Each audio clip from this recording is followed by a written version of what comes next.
Welcome to Jamaica Magazine. I'm your host, Edwin Atkinson. Did you know that the greatest discovery of all time is that a person can change his future by merely changing his attitude? Come, we have another stimulating show just for you. It starts with the news. Public passenger vehicle operators and commercial carriers, renew your road license online. It's as easy as 1-2 click. Visit the Transport Authority website at www.ta.org.jm. Choose your license type and click Apply Now. Sign in or create an account with your email address and complete the application process, uploading all relevant documents. Make payment using a debit or credit card. Once your application is approved, the Transport Authority will email you to collect your sticker. Pick up your sticker in office or utilize our courier service. Once the sticker is collected, your digital road license will be emailed to you. For more information, call the Transport Authority toll-free at 888-991-5687.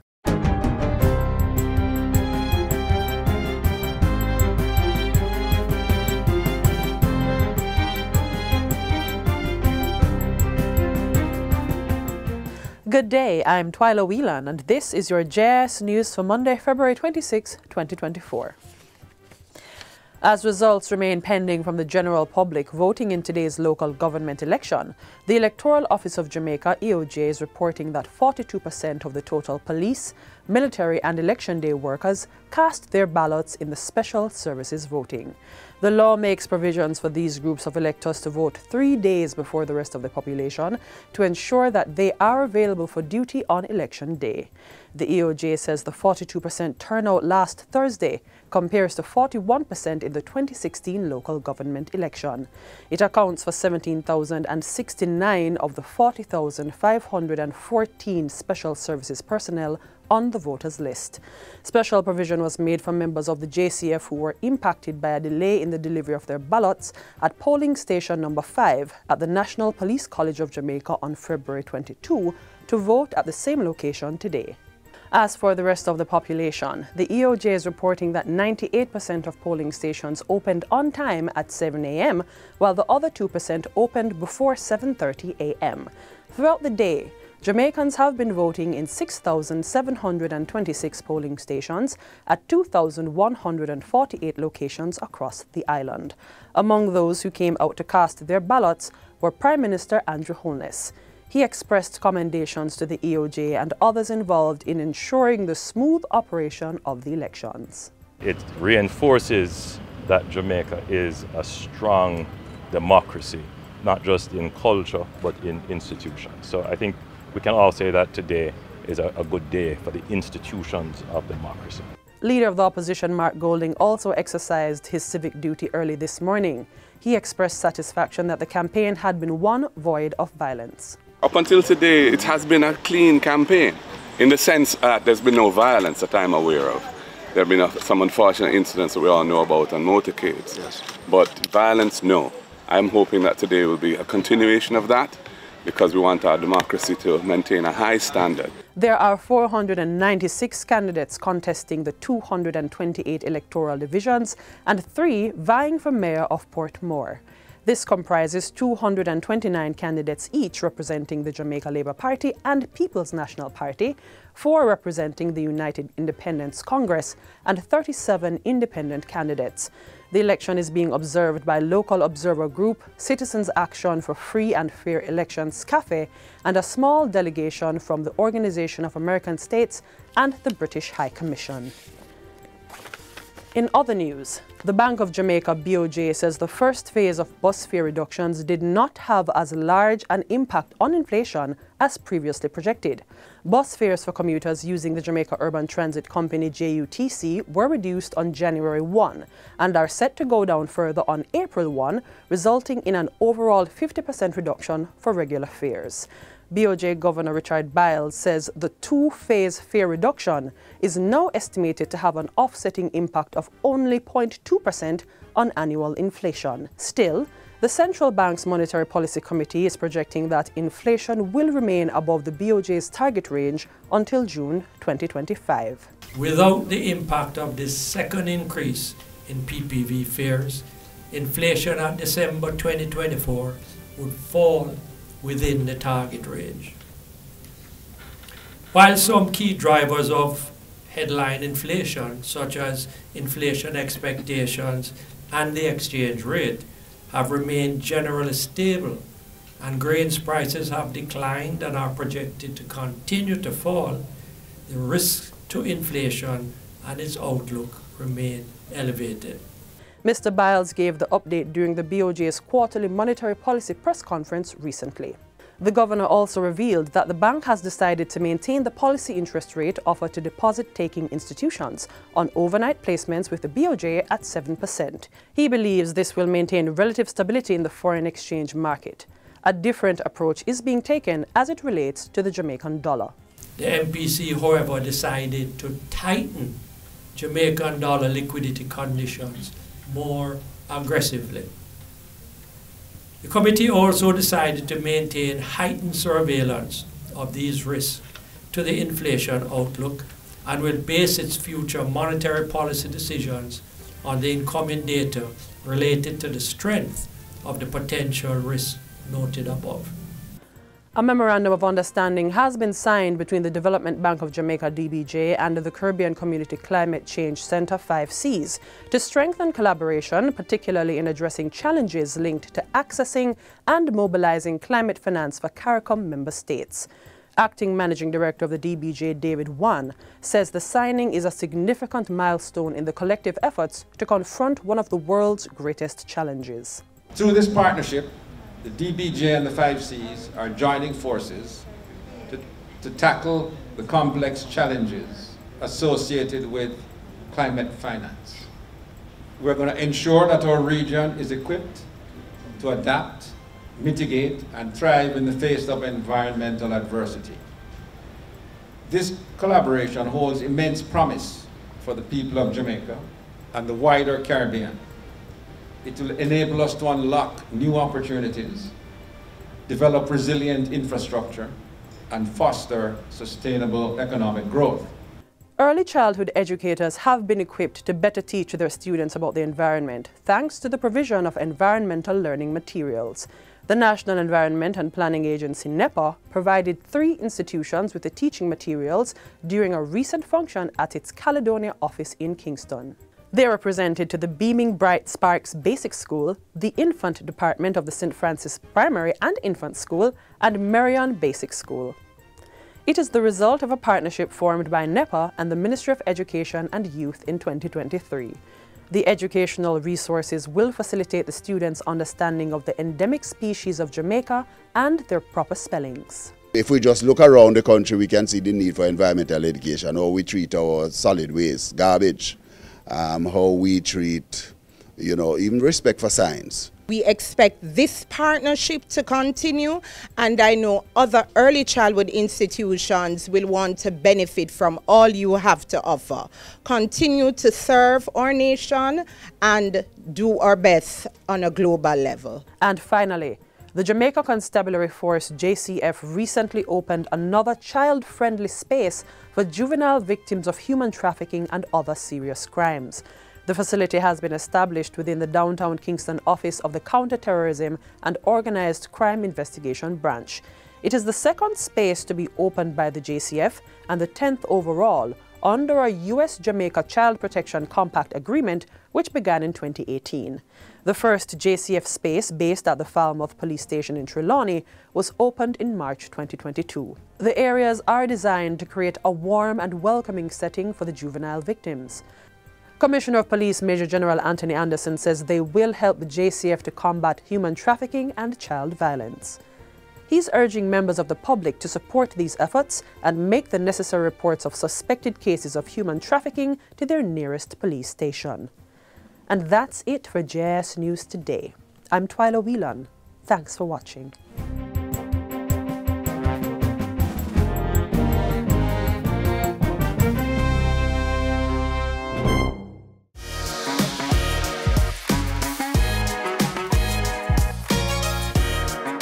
Her hand does not only rock the cradle, but it plants the crops that Jamaica needs to ensure food security. Let's look at the contributions of Latoya Rattray, one of the women in agriculture.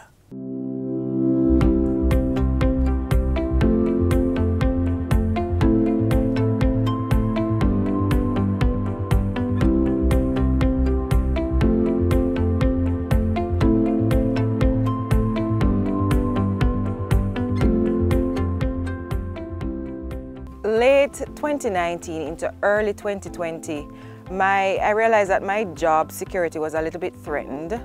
And so the thought came to me, if I were to lose my job right now, my son just started high school, what would have happened?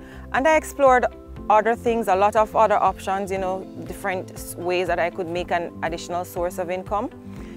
But the only thing that kept coming back to me was farming. And it's something that I just never saw myself doing. Growing up, if somebody told me that I would be doing this now, I wouldn't have believed them because I detest it. I didn't see where my family members, you know, really got anything out of it. It was just a little thing that they were doing. They didn't treat it as a business.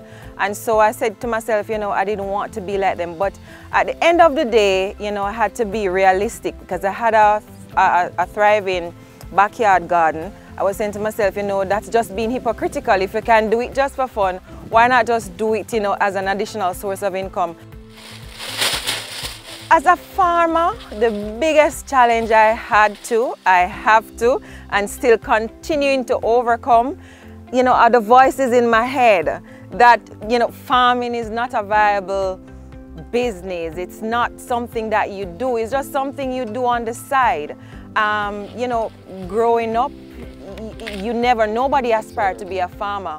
Nobody wanted you to be a farmer. You dare not go and tell your parents that, oh, I'm going to be a farmer. No, that's just not something you do. So the biggest challenge right now is, you know, the voices in my head and what I think society said about farming. Now, second to that, it's just to get good work. You know, they have this thing to say, good help is hard to find.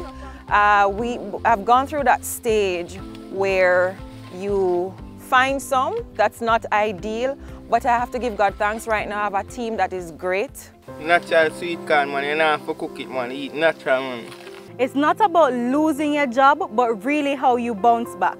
We know it can be hard, so make sure you are not one of those persons who are afraid to ask for help. Well, to tell you the truth, every single thing that happened in your life, look at it as a lesson, because whatever challenges I was facing back in 2019, 2020, in that 9-to-5 job at the time, looking at it now, I saw where it prepared me to be the type of person I am today, because farming is not for the faint of heart, you know. It's not. And I look at it, every day I look at it, I always repeat Romans 8, verse 28. All things work together for good for those who love the Lord. And if you can just look at your challenges, whatever it is you're going through right now, maybe you were fired, maybe, you know, your company scaled down, maybe you are ill, whatever it is, you can look at those challenges and just flip them, turn them into something positive. As it relates to those persons who want to go into farming with a plan. Don't just go into farming and do it like, you know, because that's what everybody is doing. That's how my grandmother did it. That's how my mother is doing it right now, and I'm trying to tell her, no, you have to go with a plan. Go with a plan. Speak with the expert. Speak with RADA, you know, because you're just doing this. Even if you have a degree in the area, somebody out there still knows more than you. So speak with them, and you have a plan. Chief among that plan should be your marketing plan. Who is your target audience? Why are you planting what you're planting? Once you have a plan, you don't even really need money, because you can sell your plan to the financial institution, to a friend or to somebody, and they will fund it once it's a solid plan. So for those persons who have lost jobs, don't give up. Just look at it as a lesson. Look at it as a stepping stone. What can I learn from this here situation right now? Most businesses started out of a crisis. This is your crisis. This is your recession. Just use it to propel you to the next level. And for those persons, young females, because I'm passionate about women empowerment, for those young women who want to go into agriculture, go straight for it.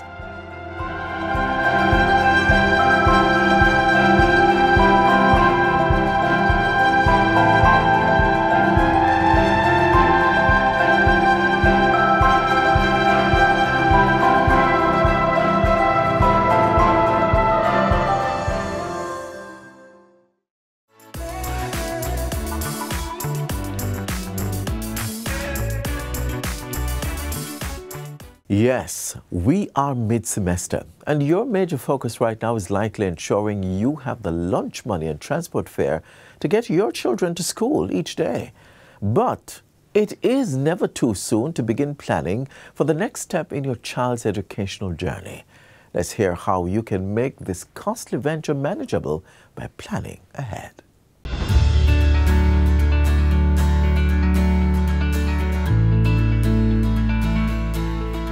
Hello everyone, I'm Xavier Campbell, an educator, financier and entrepreneur. Education is very important to our development and can take years to achieve the highest level. It is also very costly and some persons will have a difficult time finding the money up front, especially in the absence of careful financial planning. So, within the next few minutes, I want to share a few steps that will guide your approach to financing your child or children's education. Let's start with, when should we begin that financial planning? According to the Chinese proverb, the best time to plant a tree was 20 years ago. The second best time is now. Although there is no perfect time to begin planning for your child's tertiary education, starting as early as possible is the best way to ensure you are prepared financially and avoid the common pitfalls. Having a step-by-step plan is the best way to ensure that you are able to finance your child's education without sacrificing your personal financial plan.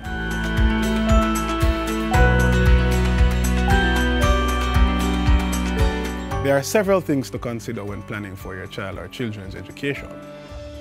However, most notable among them are parents must identify the future costs of tertiary education and have a clear sum in mind of what their target will be. Then work their way backwards to present and see how best they can earn to realize the future goal.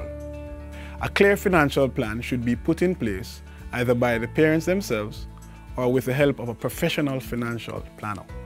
The discipline is what follows the plan to ensure that all financial objectives are being taken care of in terms of allocations and meeting the various timelines set out by the plan.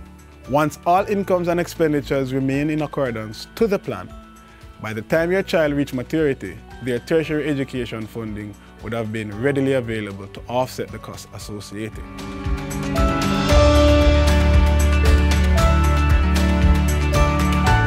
Now your options could be savings or investments. Both are good, but let's look at them closely. There are basically two ways to make money. One, you work for money. Two, your money works for you. So savings is the process of putting aside a portion of your income for future use. In this case, we are talking about education. So if you're going to save, you need to put aside some of your income to ensure that you're able to offset the cost of your education in the future. While investment is you putting money aside that will generally earn interest over the period of time that you put it aside for. Therefore, having a plan inclusive of savings and investments can put parents in a better position to offset the future expenses of education.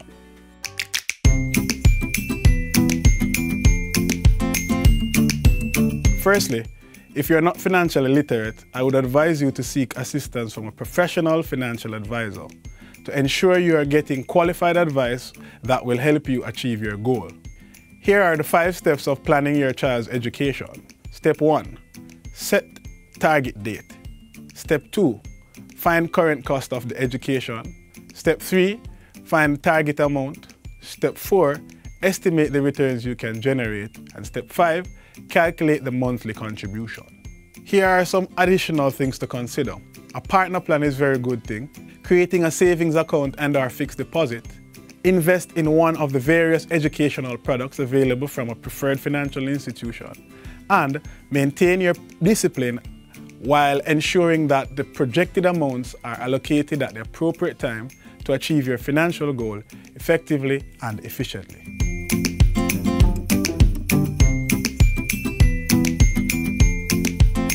One of the most common mistakes that parents make is that they think that they need this large lump sum. But as the Jamaican proverbs go, every mickle make a muckle, so therefore they can start small and then build onwards. Now another mistake that they normally would make is the fact that they think that savings alone would help in terms of offsetting the costs in the future. What I would recommend is for them to use a culmination of both savings and investments in order to achieve their financial goals. Judicious planning for your children's future is essential, and empowering them with an education plan is a wise thing to do. Start to reap maximum benefits very early. Create a sustainable future for them to bloom in.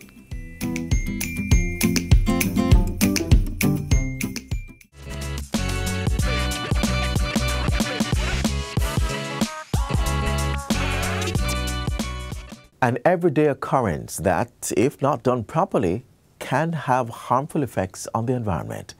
What are we talking about? Waste, and how we dispose of it. Let's watch this feature to learn more.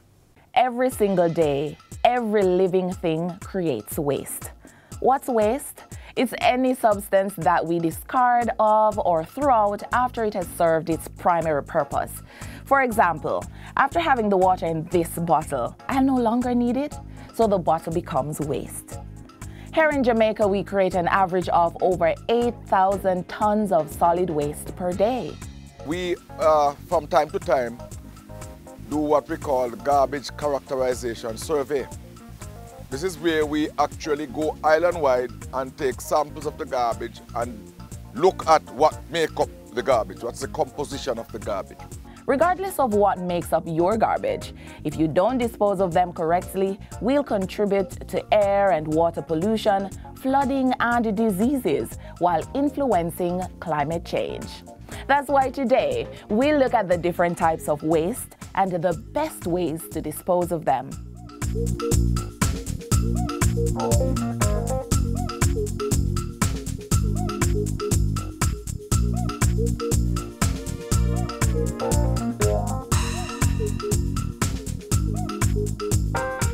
Well, lunch was good. Sorry you missed it, but I want to point out how much waste I created from just 30 minutes of eating. I have this empty water bottle, well, almost empty, a lunch box. I have napkins, a fork, and I have some leftovers. So far, I've created organic, recyclable, and solid waste. Other types of waste include hazardous and liquid. Let's go ahead and break them down while looking on how to dispose of each. Let's start with organic waste. Organic waste is any material that is biodegradable and comes from either a plant or an animal. Examples include paper, leftover food, leaves, branches, and livestock manure. Over time, organic waste eventually breaks down into fertilizer. But not if it goes to the landfill. That's not good. There it will produce methane, and high levels of methane can reduce the amount of oxygen in the air, which will affect our breathing. So, where should it go? Organic waste shouldn't go into your bin. Take it round a back and start a composting heap. We believe that composting provides an excellent opportunity. Composting is rather simple. Cut the bottom from a container and place it directly on the ground in a cool or shaded location in your backyard. First, we start with some grass from the lawn. I have some cardboard that I bought some things at the store and I got. This is cardboard. So I just cut it up and I throw it in. Then add wood chips, fruits and vegetable waste, and animal waste from your cows or goats. You need moisture, you need air. Keep your compost moist and stir it regularly. More. We would produce the best soil nutrients for our flower beds, our farms, our little kitchen gardens. We will then be cutting back on expense in buying fertilizer. Liquid waste includes fluids such as domestic wastewater, sewage, processed water, grease, or other liquids. Wastewater from doing the dishes, laundry, and showering are considered grey water and can be used in your garden. Hazardous waste can be liquid or solid. It includes all types of rubbish that are flammable, toxic, corrosive, and reactive. First things first, don't throw hazardous waste, whether liquid or solid, in your bin. Follow the labels on hazardous products for disposal instructions and buy the exact amount that you need. So if you use all of it, you really don't have any waste. You can flush some hazardous household wastes followed by plenty of water. This only applies, though, to hazardous household waste that can be neutralized by water. And when in doubt, reach out to the NSWMA.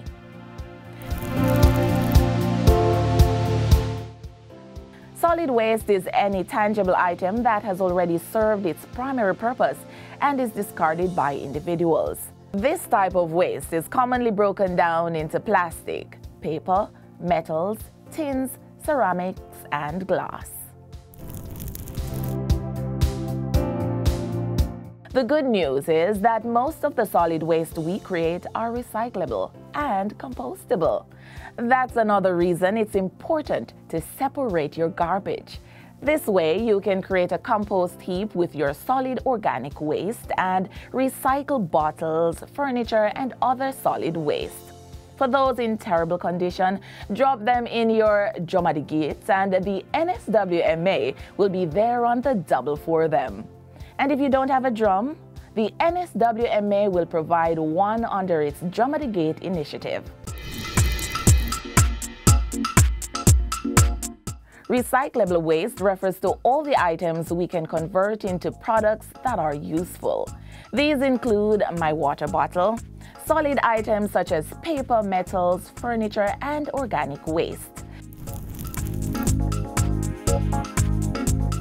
Well, you don't really dispose of recyclable waste. At least, you shouldn't. Reusing or upscaling is the way to go.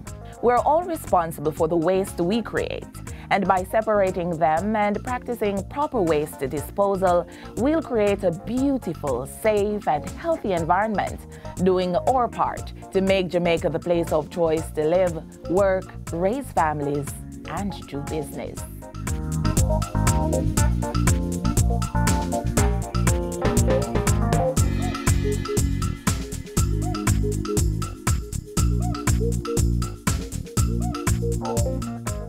Thank you for being with us on Jamaica Magazine. Do join us again tomorrow for another interesting journey. Of course, you can visit our website, jis.gov.jm, for more news you can use.